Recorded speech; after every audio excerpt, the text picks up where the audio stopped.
арқылы топқа бөлінетін боламыз.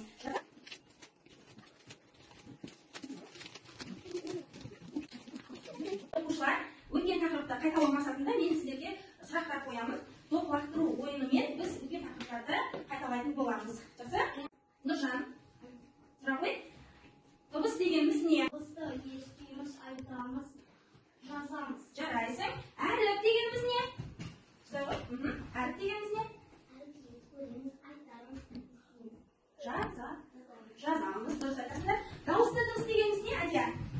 Дауысты дыбыс ешкімсіз шығып айтылатын дыбыс. Тамаша. Буын дегеніміз не? Сізге қанша дауысты дыбыс болса, сонша буын болады. Жақсы. Келесі. Ең қандай дыбыс? Дауысты дыбыс. Тамаша. Т қандай дыбыс? Дауыссыз. Әрине, Т дауыссыз дыбыс. Ана деген сөзді буынға бөлеміз.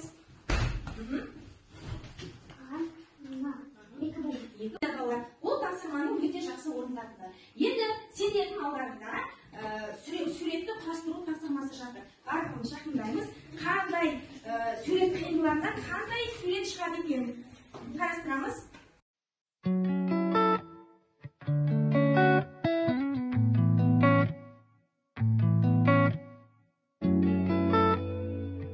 Ал енді оқушылар, жаңағы тапсырманы сендер дұрыс орындады деп ойлаймын. Қандай сурет шықты? Бірінші топ. Екінші топ. Сендерде? Ал осы суреттегі сөздер қандай әріппен басталады? Ендеше балалар, бүгін бізге Д дыбысымен әріпі қонаққа келген екен. Қане шақырыңыздар? Сәлеметсіздер балалар. Мен сіздерге қонаққа келдім. Менің қолымдағы шамға қандай дыбыс? Тамаша. Ендеше балалар, Д дыбысы қандай дыбыс? Дауыссыз. Дұрыс айтасыздар. Ал түсі қандай балалар? Тамаша. Ендеше балалар, бүгінгі біздің сағатымыздың тақырыбы Д дыбысымен әріпі. Бүгінгі сағатымыздың мақсаты Д дыбысымен әріпін оқимыз және әдемі қылдырып оны жазатын боламыз. Оқушылар, қазір біз Д әріпі кездесетін сөздерді мына бейнебаяннан қайталап отырамыз. Жақсы? Оқушылар, бізге салып қараңыздар. 1, 2, 3. Д әрпі. Дала. Дөңгелек. Дорба. Дәру.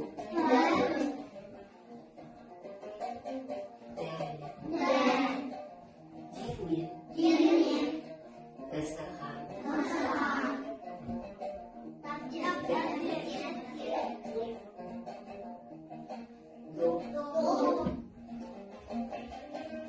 Дойма.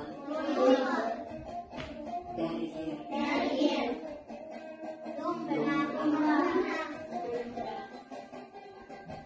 Ал жақсы оқушылар, осы Д әрпі кездесетін сөздерде Д дыбысы сөздің қай жерінде кездеседі екен? Мысалы, домбыра. Қай болға білейікші? Домбыра. Неше бол? Д дыбысы сөздің қай жерінде кездеседі?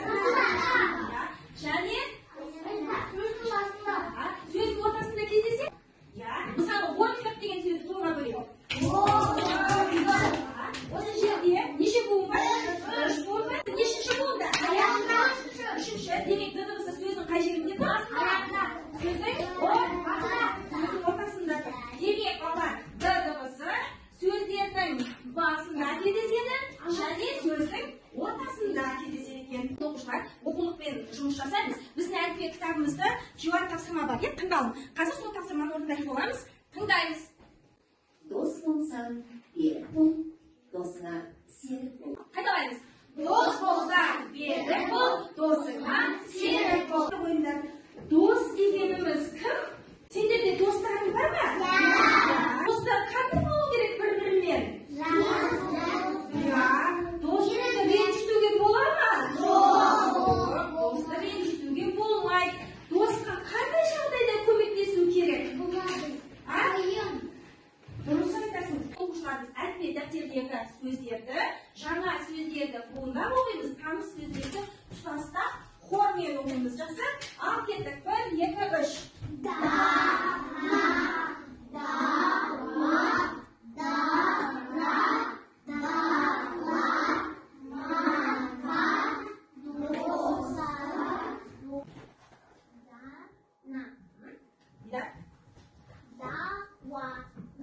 Аяулы. Лашын. Нұржан. Ақылбек. Дос. Дұрыс. Отыра ғой. Әдісімен өз-өздеріңді бағалайсыңдар. Қане бәріміз орнымыздан тұрып, бейнебаяннан қайталап, серуендеу жаттығуын орындаймыз.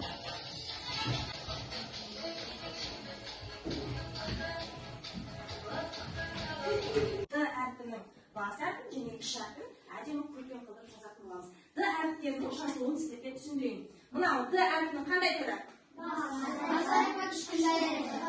Д әрпінің бас әрпі балалар 3 элементтен жазылады.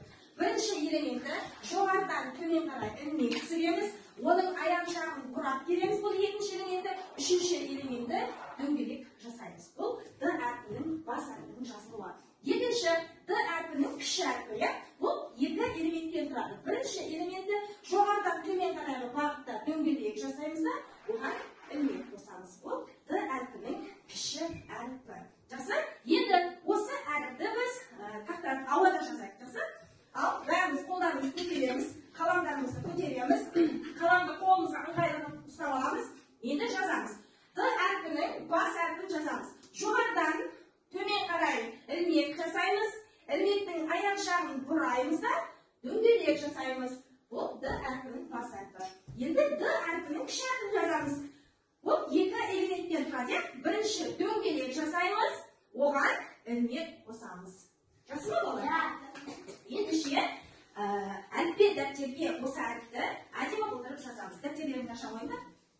Мен аштым. Оқушылар дәптерге жазған кезде қалай отырамыз? Тік әдемі отырамыз және қолымызға қаламды ыңғайлы ұстаймыз. Дәптердерін кішкене қиғаштатып қоямыз. Мен қойдым.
Топтық жұмыс жасағанды білеміз ғой, иә? Барлығымыз бірлесіп сол тапсырманы орындайтын боламыз. Бірінші топтың тапсырмасы мына жерде суреттер берілген. Сол суреттердегі Д әрпі кездесетін сөздерді ғана мына жерге іріктеп алып жабыстырасыңдар. Буындардан сөз құрастырасыңдар. Үшінші топ орындық деген сөзге дыбыстық талдау жасайсыңдар.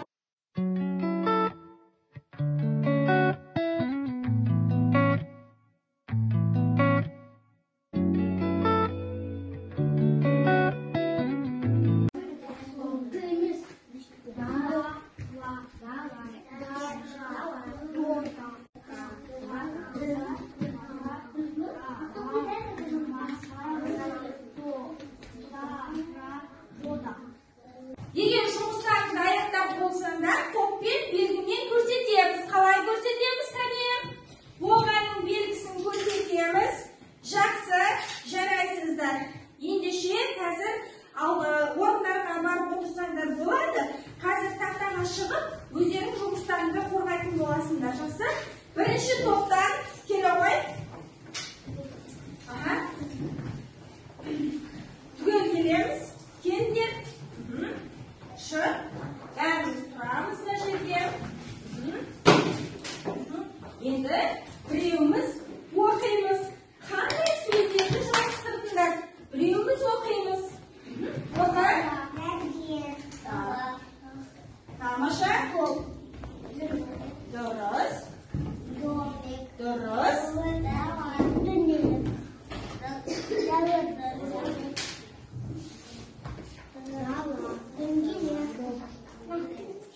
мынау не деген сөз?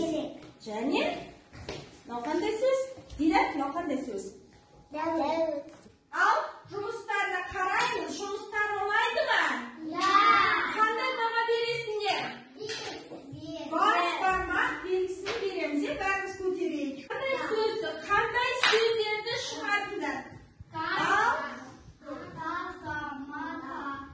Әдия, сен айта ғой келесі сөзді. Әдия, дұрыс. Келесі сөз. Ага.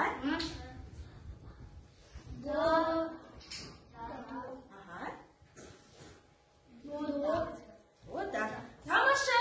Ал енді екі топ. Мына оқушылардың тобын бағалаймыз. Қалай бағалаймыз?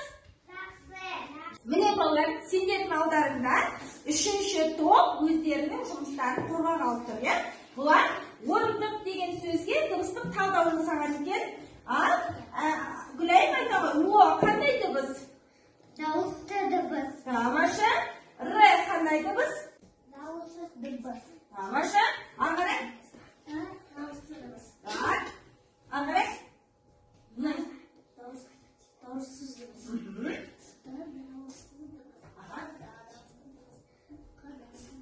Тамаша, жарайсыңдар. Басқармақтарымызды қалай бағалаймыз? Кәне көрсетеміз. Тамаша. Оқушылар, бүгінгі сабағымызды қорытындылайық. Қандай әріппен біз таныс болдық? Д әрпімен таныс болдық, иә? Мынау Д әрпінің қандай? Бас әрпі? Ш әрпі, иә балалар? Д дыбысы қандай дыбыс екен? Дауыссыз. Тамаша, дауыссыз дыбыс. Д дыбысы сөздің қай жерінде кездеседі екен? Ортасында, басында. Тамаша, Д әрпі созыла ма? Созылмайды. Д әрпін айтқан кезде өкпеден шыққан ауа кедергіге ұшырайды. Сол себепті ол қандай дыбыс? Дауыссыз.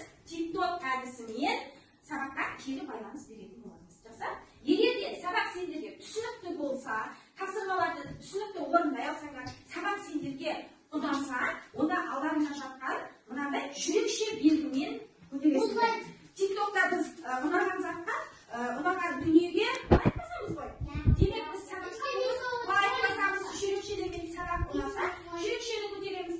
А егер де сабақ ұнады, бірақ та менің бір пікірім бар, менің бір мұғалімге сұрағым бар дейтін болса, онда сен мынандай хабарлама деген белгіні көтересің. Егер де сабақты саған түсініксіз болса, мұғалімге және сыныптастарға сұрақтарың болса, онда мынандай қарпін белгісін көтересіңдер. Жақсы? Сонымен балалар, сабаққа кері байланыс жасаймыз. Сабақ сендерге ұнады ма? Ал көтереміз. Біреуін ғана көтереміз. Ендеше мына қалашықтарға әкеп салып қойды.